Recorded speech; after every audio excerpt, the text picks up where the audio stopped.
हिवाळ्यात स्किन कशी ग्लो करू किंवा फेस कसा ग्लो करू, तर आज काही टिप्स सांगणार आहे.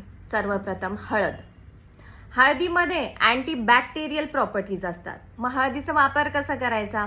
1 चमचा हळद घ्यायची, बेसन पीठ घ्यायचं, दूध घ्यायचं आणि त्याची पेस्ट बनवायची आणि मग तुम्ही चेहऱ्याला अप्लाय करायचं. याने काय होतं? स्किन ग्लो करते, नंतर रिंकल्स रिड्यूस होतात. नंतर आहे दूध. It is a natural moisturiser. मग त्याच्यामध्ये विटॅमिन्स असतात, कॅल्शियम आहे. मग त्याचा यूज कसं करायचा? दूध घ्यायचं, चेहऱ्याला मस्त लावायचं आणि चेहरा धुवायचा. याने काय होतं? स्किन ग्लो करतो. नंतर आहे बेसन पीठ. बेसन पीठनी काय होतं? तर डेड स्किन आहे तर ते रिमूव्ह करण्यास मदत करते किंवा काळे डाग असतील तर तेही रिड्यूस होतात. नंतर आहे काकडी. तर काकडी तुम्ही स्लाइस आहे ते फक्त जस्ट चेहऱ्याला अप्लाय केला किंवा पेस्ट आहे ती सुद्धा अप्लाय केली तर स्किन चमकदार होते आणि डेड स्किन ही रिमूव्ह होते. नंतर आहे ऑलिव्ह ऑइल.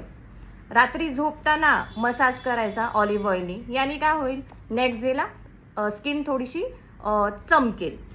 नंतर आहे संत्री. आपल्याला माहिती आहे संत्रीमध्ये विटॅमिन डी आहे, विटॅमिन सी आहे. संत्रीचे सालं त्याची पावडर बनवायची, फेस पॅकमध्ये लावायचं आणि चेहऱ्याला लावू शकता तुम्ही. मग याने काय होईल? पिंपल्सचे डाग आहेत किंवा डेड स्किन आहे किंवा काळी झालेली त्वचा आहे किंवा डाग आहे तर ते रिड्यूस करतात. नक्की हा टिप फॉलो करा आणि स्वतःची स्किन ग्लो करा.